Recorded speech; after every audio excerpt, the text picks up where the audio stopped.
the end of this paper, in the discussion section where they're talking about the implications, they also state that when comparing patient outcomes from sites where the principal investigator reported financial relationship with the study sponsor versus those with no relationship, there were no differences in the study conclusions. So among those authors, some of them were being supported and some of them were not.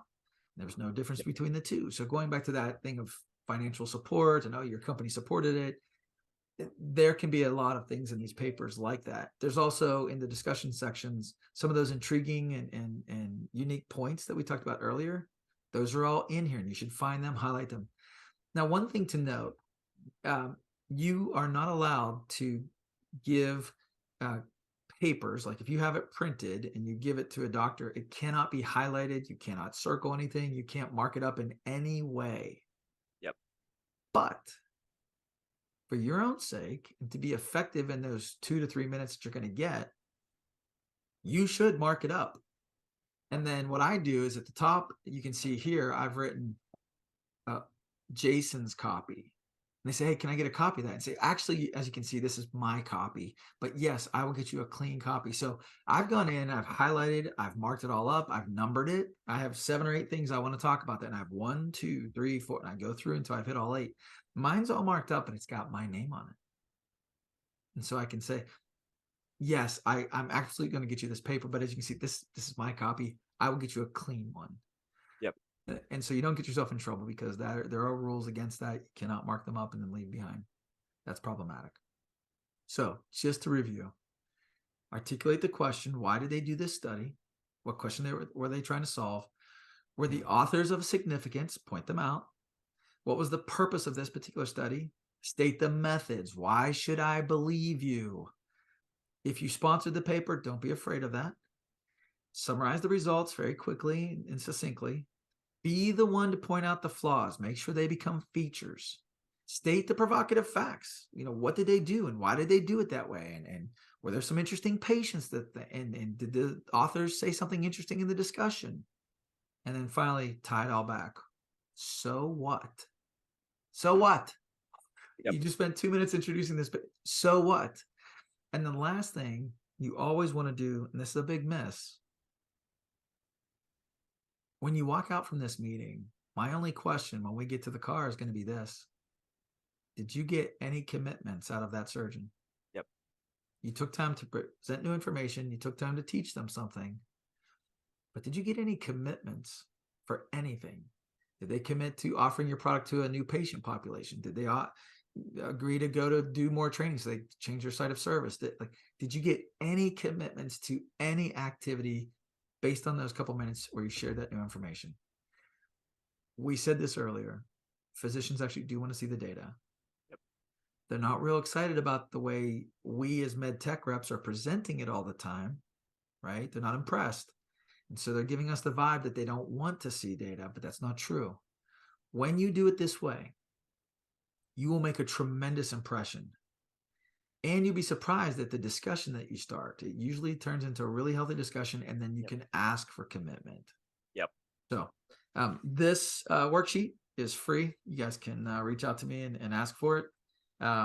And then if you want to take the opportunity to go through a paper, like, okay, let's go. Let's get together. Let's break down a paper really quickly and see what you've got. And then go out there and actually use it. Use the papers. I love that. And again, guys, this is the thing. Me and Jason talk about this off air, just like how willing he is to continue to come in and help you guys. And every time he gets people reaching out, he'll send me a screenshot, and we just love being able to help people.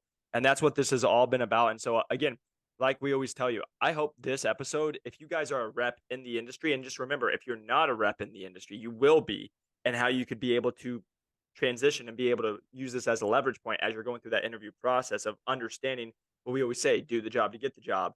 And if you can understand and be able to talk to certain things, it can help you stand out. So I just hope you guys know how special we are and how lucky we are to have someone so special like Jason to be able to come on this podcast, spend his time to give you guys this valuable tips that he literally gets paid to do, and that he's giving it to you guys free. And then when you guys reach out to him, he actually will get on a call with you.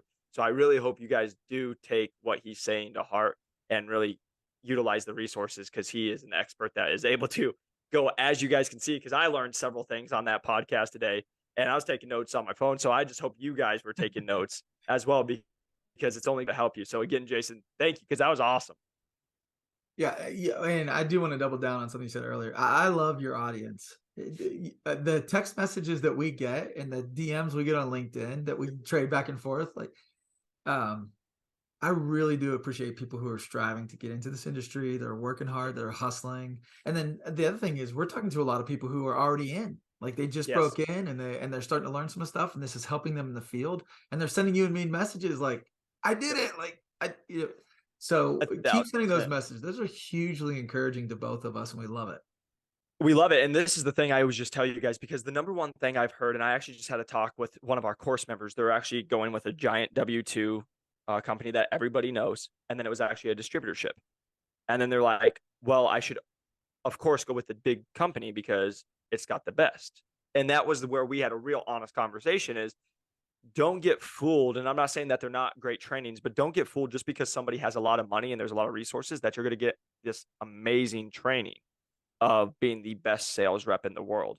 Because just like anything, they can fall short. Like I have always been transparent as like my first several weeks in the industry, my field sales trainer was nowhere, right? The person who's supposed to be coaching me in that aspect, right? So the reason I'm just always saying that is because so many people will be like, oh, I only can go to the big dogs and the big companies, and that's the only place I'm going to actually get it. And what you just saw is like Jason's working with medtech startups, with smaller companies, but the training he's giving them is these big companies. I can sit here and tell you are not teaching what Jason just said. And that's what can help you stand out. Success requires insights. Elite execution requires training.